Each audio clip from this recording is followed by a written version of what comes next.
Movie की शुरुआत एक पार्टी से होती है जहाँ कुछ लोग एंजॉय करते हुए दिखाई देते हैं। वो लोग एक विक्ट्री नाम के टाउन में रहते हैं जिसको एक फ्रैंक नाम के आदमी ने बनाया है। उस टाउन में सारे मेल्स सुबह अपनी कार से अपने अपने कामों के लिए निकल जाते हैं। सुबह सुबह सारी फीमेल्स अपने हस्बैंड को सी ऑफ करके अपने अपने कामों में लग जाती है। पर उस टाउन की बड़ी अजीब सी बात थी कि किसी भी फीमेल को पता नहीं था कि उनके हस्बैंड क्या काम करते हैं। और उस टाउन में एक डेजर्ट एरिया था, वहाँ किसी भी फीमेल को जाना अलाउड नहीं था। तो इसी तरीके से ये मूवी शुरू होती है। मूवी के मेन कपल हमें एलिस और जैक दिखते हैं। सुबह का टाइम होता है और एलिस ब्रेकफास्ट बनाती हुई दिखाई देती है। तभी उसी टाइम विक्ट्री टाउन में अर्थक्वेक कुछ सेकंड्स के लिए आता है। एलिस बहुत ही कैजुअली जैक से पूछती है कि अर्थक्वेक आने का रीजन क्या है, क्या वो उससे काम से रिलेटेड है। उस पर जैक बोलता है कि वो बात उसको ये बता नहीं सकता। थोड़ी देर बाद एलिस जैक को सी ऑफ करके अपना टाइम स्पेंड करते हुए दिखाई देती है। वो एक डांस क्लास में जाती है जहाँ टीचर फ्रैंक की वाइफ शेली है। शेली विक्ट्री टाउन में एक न्यू रेजिडेंट विल की वाइफ वायलेट का अनाउंसमेंट करती है और बोलती है कि आज से वायलेट भी ज्वाइन करेगी। फिर मूवी की अगले सीन में एलिस एक गाना गुनगुनाती रहती है पर उसको वो याद नहीं आता कि वो कौन सा गाना गा रही होती है। वो अपने दिन में होती है। गाना गाते गाते वो एक औरत को देखती है जो अपने हाथ में कुछ पकड़े हुए है। ये बड़ी ही व्यूअर्स को अजीब सा लगता है क्योंकि वो बड़ी अजीब तरीके से खड़ी होती है। एलिस उसे देखती है और वहाँ से चली जाती है। नेक्स्ट सीन में एलिस किचन में खाना बनाते हुए दिखाई देती है। वो एक अंडे को उठाती है। वो बहुत ही हल्का होता है और जब वो उसको तोड़ती है तो उसमें से कुछ नहीं निकलता। इसे देखकर वो हैरान हो जाती है। आगे मूवी के सीन में फ्रैंक और उसकी वाइफ शेली एक पार्टी होस्ट करते हुए दिखाई देते हैं। फ्रैंक की पार्टी में टाउन से कुछ लोग रैंडमली इनवाइटेड होते हैं। उस पार्टी में जब सारी फीमेल्स आपस में बात करती है तो पता चलता है कि वो सब लोग एक ही जगह अपना हनीमून बनाने गए थे, जो कि बड़ी ही अजीब सी बात होती है। तभी हमें एलिस एक गाना गुनगुनाते हुए दिखाई देती है। उसकी फ्रेंड पूछती है कि ये कौन सा गाना है। एलिस बोलती है कि उसे पता नहीं है कि कौन सा गाना है, बस उसके दिमाग में चल रहा है। आगे मूवी में एलिस को कुछ विजन्स से आते हैं पर वो बीच में इंटरप्ट हो जाती है। वो समझ नहीं पाती कि वो क्या सोच रही थी, वो कौन से विजन्स थे। आगे पार्टी में सब मेल्स फ्रैंक के बारे में बात करते हुए दिखाई देते हैं। उस टाउन में फ्रैंक की बहुत ही ज्यादा रिस्पेक्ट थी क्योंकि उसी ने वो विक्ट्री टाउन प्रोजेक्ट बनाया। सब मेल्स बोलते हैं कि उसकी पार्टी में इनवाइटेड होना भी बहुत बड़ी बात है उस टाउन के लोगों के लिए। फिर शेली अनाउंस करती है उस टाउन के न्यू रेजिडेंट्स बिल और वायलेट का और उन्हें शुक्रिया करती है कि उन्होंने ये मिशन ज्वाइन किया विक्ट्री की ग्रोथ के लिए। फिर शेली फ्रैंक की तारीफ करती है और बताती है कि ये विक्ट्री टाउन बाहर की दुनिया से कितना अलग है। फिर तभी बीच में ना कुछ अजीब सा होता है। जो लेडी एलिस को गार्डन में दिखी थी वही लेडी एकदम से इंटरप्ट करते हुए बोलती है कि हम सब यहाँ क्यों हैं? हम सबको यहाँ नहीं होना चाहिए। उस लेडी का नाम मार्गरेट था और उसके हस्बैंड का नाम टेड था। सब लोग हैरान हो जाते हैं। उसका हस्बैंड उसको वहाँ से ले जाता है। फिर फ्रैंक बताता है कि मार्गरेट बहुत ही मुश्किल टाइम से गुजर रही है। फ्रैंक मार्गरेट का क्वेश्चन का आंसर देता है और बोलता है कि हम सब यहाँ इसीलिए हैं ताकि हम सब एक पोटेंशियल को रिलीज कर सके और उसको यूज करें। वो दुनिया को बढ़ाना चाहता था ऐसी विक्ट्री टाउन जैसी कम्युनिटी बनाकर। फिर फ्रैंक डॉक्टर कॉलिंस को थैंक यू बोलता है क्योंकि डॉक्टर कॉलिंस ने फ्रैंक का साथ दिया था इस कम्युनिटी को बनाने के लिए। आगे मूवी में दिखाई देता है एलिस जैक को ढूंढने जाती है वही गाना गुनगुनाते हुए। तभी उसको मार्गरेट दिखाई देती है अपने हस्बैंड के साथ। वो अपने हस्बैंड को बोल रही होती है कि मुझे यहाँ पर छुपा कर रखा हुआ है। मार्गरेट का हस्बैंड एलिस को देखकर बोलता है कि मार्गरेट ठीक है, पर मार्गरेट बोलती है कि मैं ठीक नहीं हूँ, मुझे डरावने सपने आते हैं। उतने में ही मार्गरेट का हस्बैंड पर्दा डाल देता है और एलिस को वहाँ से इशारा दे देता है जाने का। थोड़ी देर बाद सब फीमेल्स मार्गरेट के बारे में बात करती हुई दिखाई देती है। वो बताती है कि मार्गरेट पहले उनकी दोस्त हुआ करती थी पर एक दिन वो उसी डेजर्ट वाले एरिया में चली गई अपने बेटे के साथ। जब मार्गरेट उस डेजर्ट एरिया में लोगों को मिली तब वो अकेली थी। उसका बेटा उसके साथ नहीं था। वो बेहोश मिली थी वहाँ पर। मार्गरेट बोलती है कि विक्ट्री टाउन के लोगों ने उसके बेटे को ले लिया है उसे पनिश करने के लिए। वहाँ लेडीज फिर बोलती हैं कि उन्हें टाउन में रहने के लिए इंस्ट्रक्ट किया गया है क्योंकि शायद वहाँ पर कुछ ऐसा हो जो उनकी जान के लिए खतरा हो। फिर मूवी में एलिस को सपने में वही विजन्स दिखाई देते हैं। वो घबरा के उठती है। फिर दिखाया है अगली सुबह एलिस बस राइड करने जाती है टाउन का। एलिस वही गाना गुनगुना रही होती है तो उसे आसमान में प्लेन दिखाई देता है जो कि डेजर्ट एरिया में कहीं दूर जाकर क्रैश हो जाता है। वो चिल्लाकर बस ड्राइवर को बोलती है कि बस रोको। बस ड्राइवर बस रोक देता है और बस ड्राइवर से वो बोलती है कि उस बस को वहाँ ले चलो जहाँ पर एक्सीडेंट हुआ है, उन लोगों को शायद मदद चाहिए हो सकती है हमारी। बस ड्राइवर वहाँ जाने से मना कर देता है क्योंकि बस ड्राइवर वहाँ नहीं जा सकता, उस एरिया में जाना अलाउड ही नहीं था। एलिस अकेले डेजर्ट एरिया में चली जाती है। चलते चलते वो विक्ट्री के हेडक्वार्टर्स पहुँच जाती है। वहाँ वो देखती है कि कोई नहीं है। वहाँ वो चिल्लाती है हेलो हेलो मदद मांगने के लिए, पर वहाँ कोई नहीं दिखता। विक्ट्री का हेडक्वार्टर्स एक डोम जैसी शेप में है। उस पे शीशे लगे हुए हैं। वो उसके पास जाती है और उन दोनों शीशों को टच करती है। पूरी स्क्रीन एकदम से रेड हो जाती है और फ्रैंक की आवाज आती है। फ्रैंक कुछ इस तरीके की बातें कर रहा होता है कि आप अपनी कॉन्शियस में डीप जाओ, आप अपनी कॉन्शियस में और गहराई में जाओ। वो बेहोश हो जाती है। जब उसकी आंखें खुलती है तो वो अपने घर में होती है और उसका हस्बैंड ये बताता है कि वो काफी घंटों से सो रही थी। उसको कुछ समझ नहीं आता उस टाइम। उसको लगता है ये सब उसका एक अलग ही सपना हो। अगले दिन जब वो घर की शीशे की सफाई कर रही होती है तो वो हैलुसिनेट हो रही होती है, जहाँ उसको लगता है कि वो घुटन में है। जब वो सही हो जाती है उतने में मार्गरेट का कॉल आ जाता है और वो एलिस से बोलती है कि तुमने भी देखा, वो सब हमसे झूठ बोल रहे हैं, कोई क्वेश्चंस नहीं पूछता, हम सब यहाँ और नहीं रह सकते, मैं पागल नहीं।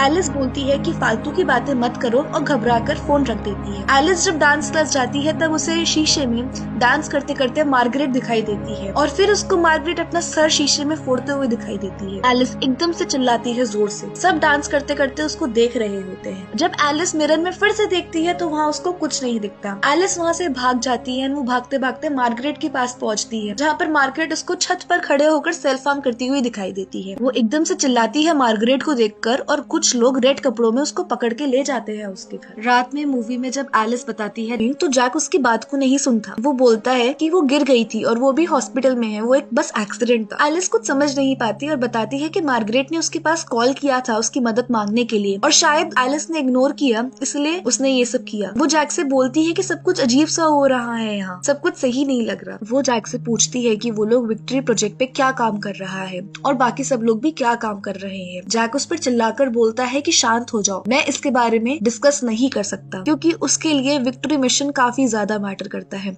पर और झगड़ा होता है और वो लोग झगड़ा करके चले जाते हैं। रात में एलिस जब अकेले टीवी देख रही होती है तब उसको फिर से हैलुसिनेशन आते हैं, जिसमें वो पानी में डूब रही होती है। अगले दिन एलिस खाना पैक करते करते बहुत बेचैन दिखाई देती है। वो डॉक्टर कॉलिंस को बुलाती है चेकअप के लिए। डॉक्टर कॉलिंस बोलते हैं कि ट्रॉमा की वजह से एलिस को अजीब सा फील हो रहा है। डॉक्टर उसे कुछ मेडिकेशन सजेस्ट करते हैं पर वो लेने के लिए मना कर देती है। डॉक्टर वहाँ बताते हैं कि मार्गरेट मेंटली पागल हो गई है एंड केयर में है, इसके लिए उसका हस्बैंड भी अब प्रोजेक्ट पे काम नहीं कर रहा। जब डॉक्टर जाता है तो वो अपना सूटकेस भूल जाता है एंड उसमें से एलिस मार्गरेट का फाइल निकाल लेती है। फिर उसकी फाइल में उसको कुछ खास पता नहीं चल पाता। वो उस फाइल को जला देती है। वो बाथरूम में जाती है एंड उसे वहाँ फिर से विजन्स आते हैं। थोड़ी देर बाद एलिस और जैक एक पार्टी में जाते हैं। वहाँ उस पार्टी में फ्रैंक एलिस को देख रहा होता है। उसको वहाँ फिर से विजन्स आने शुरू हो जाते हैं और वो जैक से रोते हुए बोलती है कि उसको घर जाना है। तभी फ्रैंक जैक को स्टेज पर बुला देता है और उसका प्रमोशन कर देता है सीनियर एडवाइजरी बोर्ड। एलिस वहाँ से रोते हुए बाथरूम जाती है, जहाँ उसकी फ्रेंड बनी आती है, पूछती है कि क्या हुआ। एलिस उसे सब बताती है कि वो कैसे डेजर्ट में गई, कैसे उसको अजीब से सपने आ रहे हैं, कैसे मार्गरेट ने उसकी हेल्प मांगी और कैसे उसने मार्गरेट की फाइल देखी। बनी वो सब कुछ सुनकर घबरा जाती है और चिल्लाती है कि वो सब कुछ ऐसा कैसे कर सकती है जब उसके हस्बैंड को प्रमोशन मिल रहा है, और वो वहाँ से चली जाती है। अगले दिन जैक और एलिस पार्टी में कुछ लोगों को बुलाते हैं। उनमें से फ्रैंक और शेली को भी इनवाइट करते हैं। जब पार्टी में एलिस अकेले होती है तो फ्रैंक एलिस के पास जाता है और एलिस से बोलता है कि मुझे माफ करना, बनी ने तुम्हारी बातों पे यकीन नहीं किया और तुमने भी तो मार्गरेट की बातों पे यकीन नहीं किया था ना, अब तुम पे कोई क्यों ही यकीन करेगा। वो उसे डराकर बोलता है कि मैं ऐसे ही इंसान का वेट कर रहा था जो मुझे चैलेंज करे, और फिर वो वहाँ से चला जाता है। पार्टी में एलिस बड़े ही अजीब से एटीट्यूड के साथ डिनर करने बैठी है और वो वायलेट से पूछती है कि वो कहाँ से आई है। वायलेट बोलती है फिलाडेल्फिया। तो एलिस पॉइंट आउट करती है मोस्टली वुमेन वहाँ फिलाडेल्फिया, शिकागो या बाल्टीमोर से हैं। फिर एलिस बोलती है कि हम सब सेम बीचेस पर गए हैं और सेम जगह हनीमून मनाया है। पार्टी में सबका मुंह अजीब सा हो जाता है। फिर वो वायलेट से पूछती है कि वो बिल से कैसे मिली। तो वायलेट जैसे ही अपनी स्टोरी बताने लगती है तो एलिस उस स्टोरी को पूरा कर देती है। फिर वो बोलती है कि ऐसे ही मार्गरेट और टेड मिले थे और ऐसे ही एक और कपल मिले थे। एलिस बोलती है कि हम लोग जो चीजें याद करना चाहते हैं वो हम लोगों को ये लोग भुलाना चाहते हैं। तभी फ्रैंक सबको बताता है कि एलिस विक्ट्री के हेडक्वार्टर्स गई थी एंड उसको कॉलिंस ने मेडिकेशन लेने के लिए बोला था पर उसने मना कर दिया। एलिस बोलती है कि ये हम सबसे झूठ बोल रहा है और चिल्लाने लगती है। एक आर्ग्यूमेंट ब्रेकआउट हो जाता है डिनर टेबल पर। तभी शेली बोलती है कि बस बहुत हुआ, अब वो और इंसल्ट नहीं सुन सकती, और वो वहाँ से चली जाती है। सब लोग पार्टी से चले जाते हैं। फ्रैंक एलिस से बोलता है कि वो उससे और अच्छा एक्सपेक्ट कर रहा था और वो भी वहाँ से चला जाता है। जैक नाराज हो जाता है और वो जैक को बताती है कि फ्रैंक ने उससे क्या बोला। काफी बातों के बाद वो डिसाइड करते हैं कि वो लोग विक्ट्री टाउन छोड़कर चले जाएं और वो रात में ही कार से निकलने की कोशिश करते हैं, पर जैक एलिस को फंसा देता है। जैसे ही